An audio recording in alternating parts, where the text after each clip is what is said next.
नमस्कार दोस्तों, आहट एक अनहोनी की के एक और दिल दहला देने वाले बहुत ही खौफनाक एपिसोड में आप सभी का स्वागत है।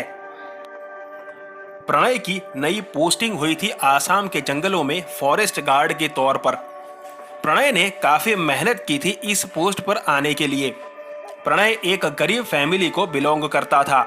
उसके माता पिता के साथ उसकी बीवी और एक बेटा था। घर चलाने के लिए प्रणय जो कमाता था वो पूरा नहीं पड़ता था, इसलिए सरकारी नौकरी करना प्रणय के लिए जरूरी था। जहां प्रणय की पोस्टिंग हुई थी उस चेक पोस्ट पर दूसरा कोई फॉरेस्ट रेंजर काम करने के लिए तैयार नहीं था। प्रणय के पहले 7 से 8 रेंजर्स वो पोस्ट छोड़कर भाग गए थे। दरअसल जिस जगह पर प्रणय की पोस्टिंग हुई थी उस जगह पर 2 साल पहले एक फॉरेस्ट रेंजर की जॉब लगी थी। फॉरेस्ट रेंजर के साथ उसकी पत्नी और एक बच्चा भी था। उस रेंजर की पत्नी बहुत ही ज़्यादा पॉसेसिव थी। उसे हमेशा अपने पति का अटेंशन चाहिए था। वो अपने आप को ज़रा भी इग्नोर्ड बर्दाश्त नहीं कर सकती थी। फॉरेस्ट रेंजर की जॉब बहुत ही हेक्टिक थी। कई बार आधी रात को भी पोचिंग और इल्लीगल एक्टिविटी रोकने के लिए जाना पड़ता था। ये उस रेंजर की पत्नी को बर्दाश्त नहीं होता था।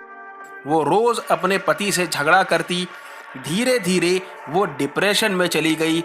उसका डिप्रेशन इतना ज़्यादा बढ़ गया कि उसने एक दिन नींद में अपने पति को ही मार डाला। उसका डिप्रेशन अब पागलपन में बदल चुका था। किसी भी चीज का अतिरेक हमेशा खराब ही होता है। उस औरत ने अपने पति का सर और बॉडी काट कर फॉरेस्ट में अंदर लेकर के चली गई। उसके बाद वो भी कभी नहीं मिली।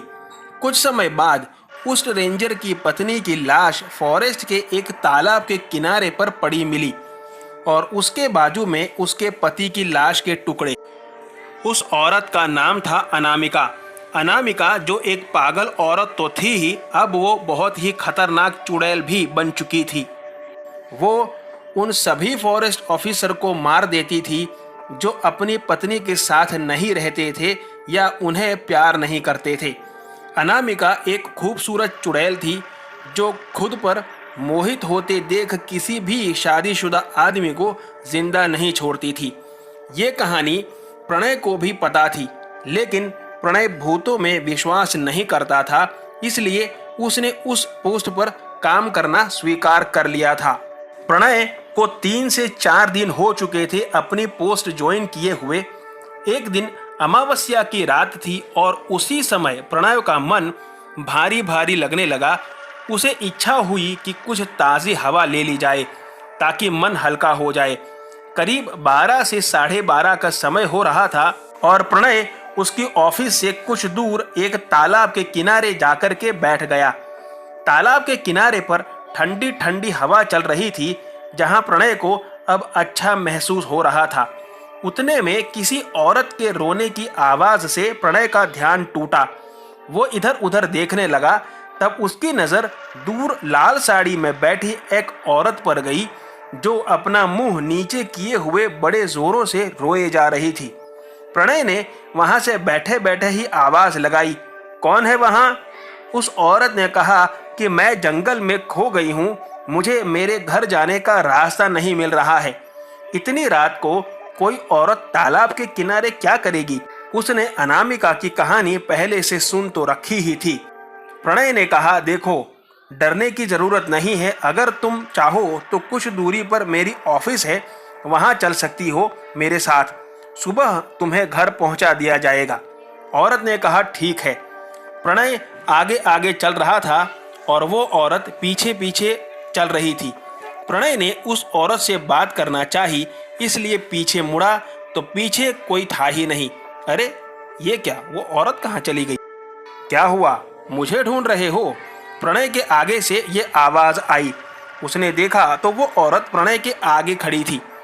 अरे तुम आगे कैसे आ गई? तुम तो पीछे चल रही थी ना? हाँ, मैं पीछे ही तो चल रही थी और अभी भी पीछे ही तो हूँ। प्रणय ने देखा तो वो औरत प्रणय के पीछे खड़ी थी।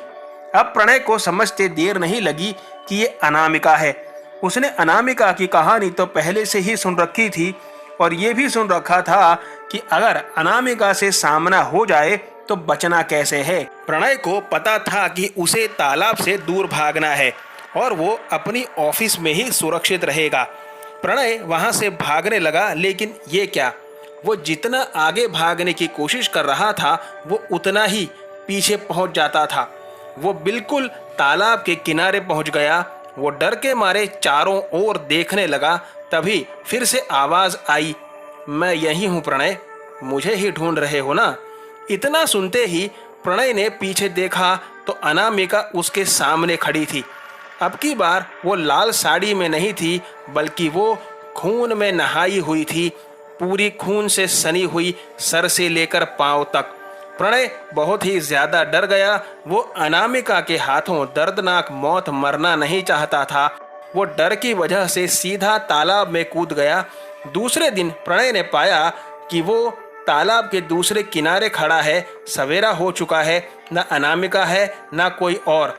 प्रणय वहां से तालाब क्रॉस करके वापस अपनी ऑफिस पहुंचता है और उसी दिन अपनी नौकरी से इस्तीफा दे करके चला जाता है। दोस्तों, कहानी यहाँ पर ख़त्म नहीं होती। अनामिका प्रणय के जहन में इतना हावी हो जाती है कि कुछ समय बाद प्रणय को पागल खाने में भर्ती कर दिया जाता है। उसका डर इतना हावी था कि वो भी हर जगह अब अनामिका को ही देखने लगा था। आज की कहानी में बस इतना ही। अगर आपको कहानी पसंद आई हो तो वीडियो को लाइक शेयर ज़रूर करें और अगर चैनल पर नए हैं तो सब्सक्राइब ज़रूर करें। आपसे मुलाकात होगी ऐसी ही दिल दहला देने वाली खौफनाक भूतिया कहानी के साथ अगले वीडियो में। तब तक बाय एंड टेक केयर।